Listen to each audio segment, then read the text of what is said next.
जय माता दी, जय माँ सर्वेश्वरी, जय माँ जगदम। श्री दुर्गायै नमः। अथ श्री दुर्गा सप्तशती हिंदी पाठ वाचन। पहला अध्याय। मेधा ऋषि का राजा सुरथ और समाधि को भगवती की महिमा बताते हुए मधुकैटभ वध का प्रसंग सुनाना। विनियोग। ओम। प्रथम चरित्र के ऋषि ब्रह्मा हैं, महाकाली देवता हैं, गायत्री छंद है, नंदा शक्ति है, रक्त दंतिका बीज है, अग्नि तत्व और ऋग्वेद स्वरूप है।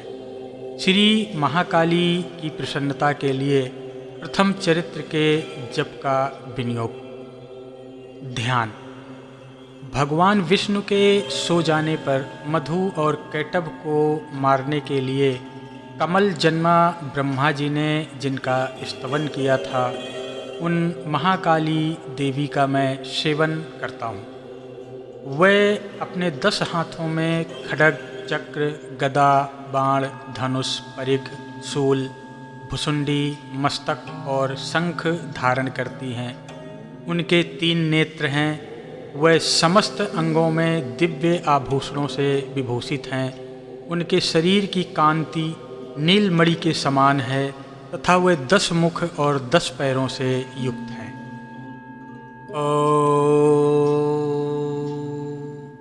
चंडी देवी को नमस्कार है। मार्कंडेय जी बोले, सूर्य के पुत्र सावर्णी जो 8वें मनु कहे जाते हैं, उनकी उत्पत्ति की कथा विस्तार पूर्वक कहता हूँ, सुनो। सूर्य कुमार महाभाग सावर्णी भगवती महामाया के अनुग्रह से जिस प्रकार मनवंतर के स्वामी हुए, वही प्रसंग सुनाता हूँ। पूर्व काल की बात है। स्वारोचिस मनवंतर में सुरथ नाम के एक राजा थे जो चैत्र वंश में उत्पन्न हुए थे। उनका समस्त भूमंडल पर अधिकार था।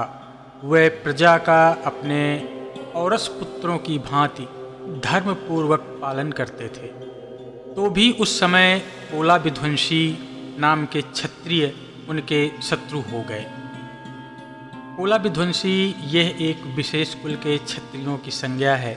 दक्षिण में कोला नगरी प्रसिद्ध है। वह प्राचीन काल में राजधानी थे। जिन क्षत्रियों ने उस पर आक्रमण करके उसका विध्वंस किया, वे कोला विध्वंसी कहलाए। राजा सुरथ की दंड नीति बहुत प्रबल थी। उनका शत्रुओं के साथ संग्राम हुआ।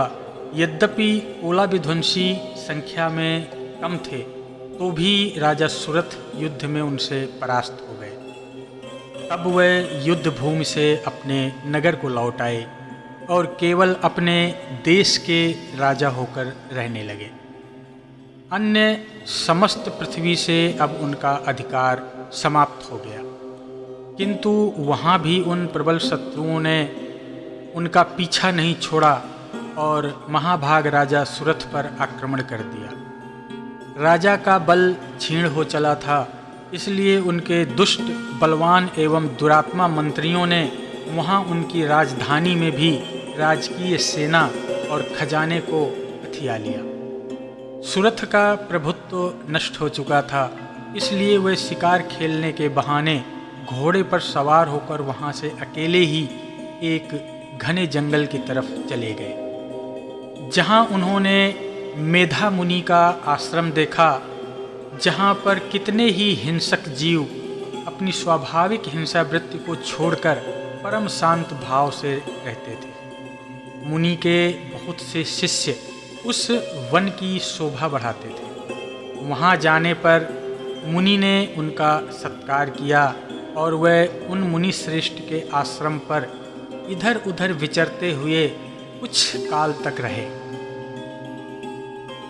फिर ममता से आकृष्ट चित्त होकर वहाँ इस प्रकार चिंता करने लगे, पूर्व काल में मेरे पूर्वजों ने जिनका पालन किया था, वही नगर आज मुझसे रहित हो गया है। पता नहीं मेरे दुराचारी भृत्यगण उसकी धर्मपूर्वक रक्षा करते भी होंगे या नहीं। जो सदा मद की वर्षा करने वाला और सूरवीर मेरा प्रधान हाथी था, अब शत्रुओं के अधीन होकर न जाने किन भोगों को भोगता होगा। जो लोग मेरी कृपा, धन और भोजन पाने से सदा मेरे पीछे पीछे चलते थे, वे निश्चय ही अब दूसरे राजाओं का अनुसरण करते होंगे। उन अपव्ययी लोगों के द्वारा सदा खर्च होते रहने के कारण अत्यंत कष्ट से जमा किया हुआ मेरा राजकोष खाली हो गया होगा। ये तथा और भी कई बातें राजा सुरथ निरंतर सोचते रहते थे। एक दिन उन्होंने वहाँ विप्रवर मेधा के आश्रम के निकट एक वैश्य को देखा और उससे पूछा, भाई तुम कौन हो? यहाँ तुम्हारे आने का क्या प्रयोजन है?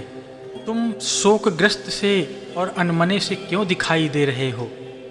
राजा सुरथ का प्रेम पूर्वक यह वचन सुनकर वैश्य ने बड़े विनीत भाव से उन्हें प्रणाम किया और बोला। वैश्य बोला, राजन, मैं धनियों के कुल में उत्पन्न एक वैश्य हूँ। मेरा नाम समाधि है। मेरे दुष्ट स्त्री पुत्रों ने धन के लोभ से मुझे घर से बाहर निकाल दिया है। मैं इस समय धन, स्त्री और पुत्रों से वंचित हूँ। मेरे विश्वसनीय बंधुओं ने मेरा ही धन लेकर मुझे दूर कर दिया है, इसलिए दुखी होकर मैं वन में चला आया हूँ। यहाँ रहकर मैं इस बात को नहीं जानता कि मेरे पुत्रों की, स्त्री की और सुजनों की कुशलता होगी या नहीं। इस समय घर में वे कुशल से रहते हैं या उन्हें कोई कष्ट है? वे मेरे पुत्र कैसे हैं? क्या वे सदाचारी हैं या फिर दुराचारी हो गए हैं? राजा ने पूछा, जिन लोभी स्त्री पुत्र आदि ने धन के कारण लालच से तुम्हें घर से बाहर निकाल दिया, उनके प्रति तुम्हारे चित्त में इतना स्नेह बंधन क्यों है? वैश्य बोला, आप मेरे विषय में जैसी बात कहते हैं वह सब ठीक है, किंतु क्या करूं? मेरा मन निष्ठुरता धारण नहीं कर पा रहा है। जिन्होंने धन के लोभ में पड़कर मेरे प्रति स्नेह, पति के प्रति प्रेम और आत्मीय जनों के प्रति अनुराग को तिलांजलि देकर मुझे घर से बाहर कर दिया, उन्हीं के प्रति मेरे हृदय में इतना स्नेह क्यों है? महामते, गुणहीन बंधुओं के प्रति भी जो मेरा चित्त इस प्रकार प्रेम मग्न हो रहा है, यह क्या है? इस बात को मैं जानकर भी नहीं जान पाता। उनके लिए मैं लंबी निश्वास ले रहा हूँ और मेरा हृदय अत्यंत दुखित हो रहा है। उन लोगों में प्रेम का सर्वथा अभाव है, तो भी मैं क्या करूं? उनके प्रति मेरा मन निष्ठुरता धारण नहीं कर पा रहा है। इसके लिए मुझे नहीं पता कि मैं क्या करूं। मार्कंडेय जी कहते हैं, ब्रह्मन, तदनंतर राजाओं में श्रेष्ठ सुरथ और वह समाधि नामक वैश्य दोनों साथ साथ मेधा मुनि की सेवा में उपस्थित हुए और उनके साथ यथा योग्य न्यायानुकूल विनयपूर्ण बर्ताव करके बैठे। तत्पश्चात वैश्य और राजा ने कुछ वार्तालाप आरंभ किया। राजा ने कहा, भगवन, मैं आपसे एक बात पूछना चाहता हूँ, उसे कृपा पूर्वक बताइए। मेरा चित्त अपने अधीन न होने के कारण मेरे मन को बहुत व्यथित करता है। जो राज्य मेरे हाथ से निकल गया है, उसमें और उसके संपूर्ण अंगों में अब भी मेरी ममता बनी हुई है। मुनि श्रेष्ठ, यह जानते हुए भी कि वह अब मेरा नहीं है, अज्ञानी की भांति मैं उसके लिए दुख करता हूँ। यह क्या है? इधर यह वैश्य भी घर से अपमानित होकर निकाल दिया गया है और उसके उपरांत यहाँ पर आया है। इसके पुत्र, स्त्री और भृत्यों ने इसे छोड़ दिया है। स्वजनों ने इसका परित्याग किया है, तो भी यह उनके प्रति अत्यंत हार्दिक स्नेह रखता है। इस प्रकार यह तथा मैं दोनों ही बहुत दुखी हैं। जिसमें प्रत्यक्ष दोष देखा गया है, उस विषय के लिए भी हमारे मन में ममता जनित आकर्षण पैदा हो रहा है। महाभाग, हम दोनों समझदार हैं, तो भी हम में जो मोह पैदा हो रहा है यह क्या है? विवेक शून्य पुरुष की भांति मुझ में और इसमें भी यह मूढ़ता प्रत्यक्ष दिखाई दे रही है। ऋषि बोले, महाभाग, विषय का मार्ग ज्ञान सब जीवों को है। इसी प्रकार विषय भी सबके लिए अलग अलग है। कुछ प्राणी ऐसे हैं जो दिन में नहीं देख सकते और दूसरे रात में नहीं देख सकते, तथा कुछ जीव ऐसे भी हैं जो दिन और रात्रि में समान रूप से देख पाते हैं। यह ठीक है कि मनुष्य समझदार होते हैं, किंतु केवल वे ही ऐसे नहीं होते। पशु, पक्षी और मृग आदि सभी प्राणी समझदार होते हैं। मनुष्यों की समझ भी वैसी ही होती है जैसी उन मृग और पक्षियों की होती है, तथा जैसी मनुष्यों की होती है वैसी ही उन मृग और पक्षादि की भी होती है। यह तथा अन्य बातें भी प्रायः दोनों में समान ही है। समझ होने पर भी इन पक्षियों को तो देखो जरा, ये स्वयं भूख से पीड़ित होते हुए भी मोहवश बच्चों की चोंच में इतने चाव से अन्न के दाने डाल रहे हैं। नरश्रेष्ठ, क्या तुम नहीं देखते कि ये मनुष्य समझदार होते हुए भी लोभवश अपने किए हुए उपकार का प्रत्युत्तर पाने के लिए पुत्रों की अभिलाषा करते हैं? यद्यपि उन सब में समझ की कमी नहीं है, तथापि वे संसार की स्थिति, जो जन्म मरण की परंपरा है, बनाए रखने वाले भगवती महामाया के प्रभाव द्वारा ममतामय भंवर से युक्त मोह के गहरे गर्त में गिराए गए हैं। इसलिए इसमें आश्चर्य नहीं करना चाहिए। जगदीश्वर भगवान विष्णु की योग निद्रा रूपा जो भगवती महामाया हैं, यह संपूर्ण जगत उन्हीं के रचे हुए मोह जाल में फंसा हुआ है। वह भगवती महामाया देवी ज्ञानियों के भी चित्त को बलपूर्वक खींचकर मोह में डाल देती हैं। वह ही इस संपूर्ण चराचर जगत की सृष्टि करती हैं, तथा वह ही प्रसन्न होने पर मनुष्यों को मुक्ति के लिए वरदान देती हैं।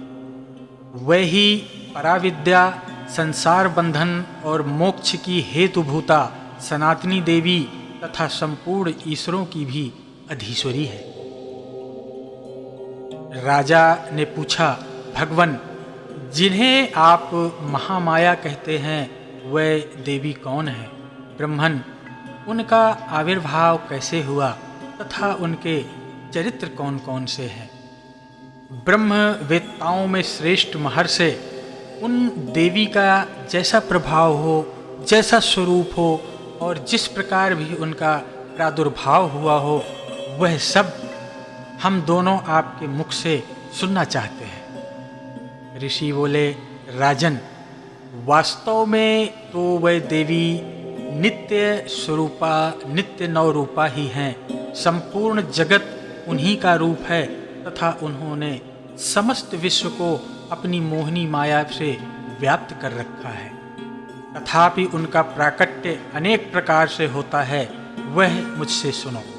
यद्यपि वह नित्य और अजन्मा है, तथापि जब देवताओं का कार्य सिद्ध करने के लिए प्रकट होती हैं, उस समय लोक में उत्पन्न हुई कही जाती है। कल्प के अंत में जब संपूर्ण जगत एकारणों में निमग्न हो रहा था और सबके प्रभु भगवान विष्णु शेष नाग की सैया बिछाकर योग निद्रा का आश्रय लेकर सो रहे थे, उस समय उनके कानों के मैल से दो अत्यंत भयंकर असुर उत्पन्न हुए, जो मधु और कैटव के नाम से विख्यात है। वह दोनों ब्रह्मा जी का वध करने के लिए तत्पर हुए। भगवान विष्णु के नाभि कमल में विराजमान प्रजापति ब्रह्मा जी ने जब उन्हों दोनों भयंकर असुरों को अपने पास आया और भगवान को सोया हुआ देखा, तब एकाग्र चित्त होकर उन्होंने भगवान विष्णु को जगाने के लिए उनके नेत्रों में निवास करने वाली योग निद्रा का स्तवन आरंभ किया। जो इस विश्व की अधीश्वरी, जगत को धारण करने वाली, संसार का पालन और संहार करने वाली तथा तेज स्वरूप भगवान विष्णु की अनुपम शक्ति हैं, उन्हीं भगवती निद्रा देवी की भगवान ब्रह्मा स्तुति करने लगे।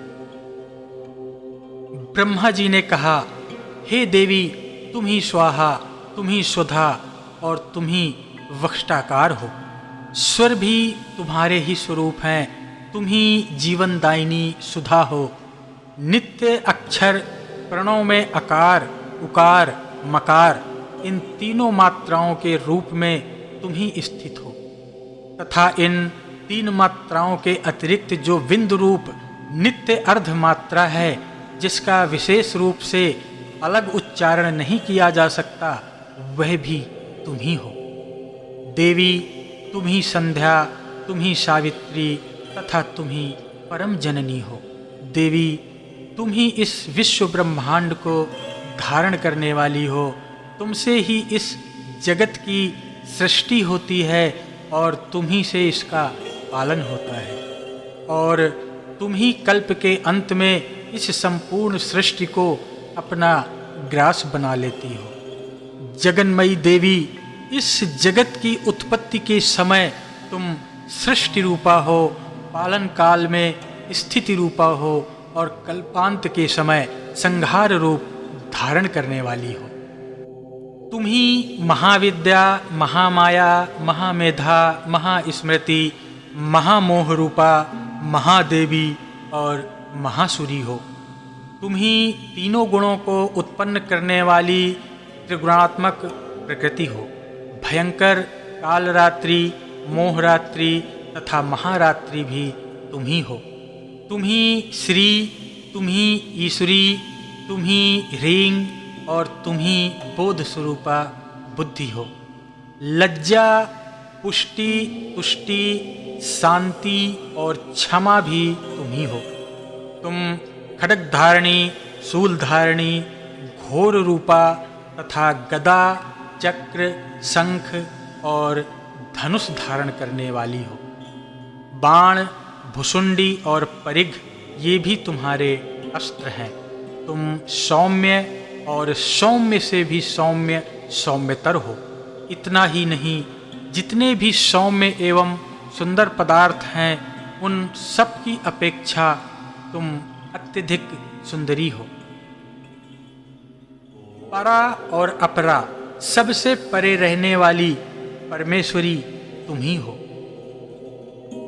सर्व स्वरूपे देवी, कहीं भी सत असत रूप जो कुछ वस्तुएं हैं और उन सब की जो शक्ति है, वह तुम ही हो। ऐसी अवस्था में तुम्हारी स्तुति क्या हो सकती है और कौन तुम्हारी स्तुति करने में समर्थ हो सकता है? जो इस जगत की सृष्टि, पालन और संहार करते हैं, उन भगवान को भी जब तुमने निद्रा के अधीन कर दिया है, तब तुम्हारी स्तुति करने में भला यहाँ कौन समर्थ हो सकता है? मुझको, भगवान शंकर को तथा भगवान विष्णु को भी तुमने ही शरीर धारण करवाया है, अतः तुम्हारी स्तुति करने की शक्ति भला किसमें है? देवी, तुम तो अपने इन उदार प्रभावों से ही प्रशंसित हो। ये जो दोनों दुर्धर्ष असुर मधु और कैटभ हैं, इनको मोह में डाल दो और जगदीश्वर भगवान विष्णु को शीघ्र ही जगा दो। साथ ही उनके भीतर इन दोनों महान असुरों को मार डालने की बुद्धि उत्पन्न कर दो।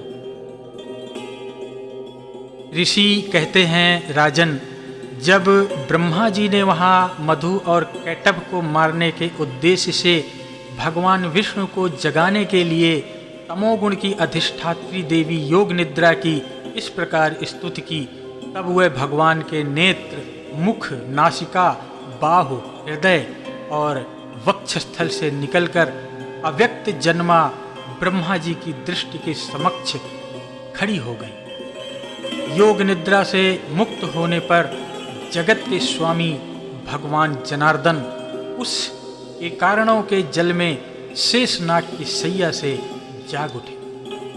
फिर उन्होंने उन दोनों असुरों को देखा। वे दुरात्मा मधु और कैटव अत्यंत बलवान तथा पराक्रमी थे और क्रोध से आंखें लाल किए हुए ब्रह्मा जी को निगल जाने का उद्योग कर रहे थे।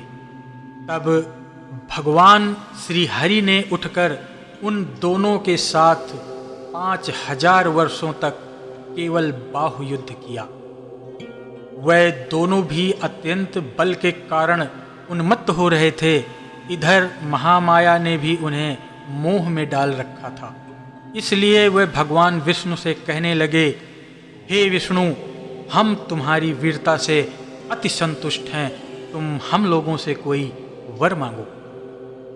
श्री भगवान बोले, यदि तुम दोनों मुझ पर प्रसन्न ही हो तो अब मेरे हाथों से मारे जाओ। बस इतना सा ही मैंने वर मांगा है, यहाँ दूसरे किसी अन्य वर से क्या लेना देना। ऋषि कहते हैं, इस प्रकार धोखे में आ जाने पर जब उन्होंने संपूर्ण जगत में जल ही जल देखा, तब कमल नयन भगवान से कहा, जहाँ पृथ्वी जल में डूबी हुई ना हो, जहाँ सूखा स्थान हो, वहीं हमारा वध करो। ऋषि कहते हैं, तब श्री विष्णु ने तथास्तु कहकर शंख चक्र और गदा धारण करने वाले भगवान ने उन दोनों के मस्तक अपनी जंघा पर रखकर चक्र से काट डाले। इस प्रकार ये देवी महामाया ब्रह्मा जी की स्तुति करने पर स्वयं प्रकट हुई। अब पुनः तुमसे उनके प्रभाव का वर्णन करता हूँ, सुनो। श्री मार्कंडेय पुराण में सावर्णिक मनवंतर की कथा के अंतर्गत देवी महात्म्य में मधु कैटव वध नामक पहला अध्याय संपन्न हुआ। जय माता दी।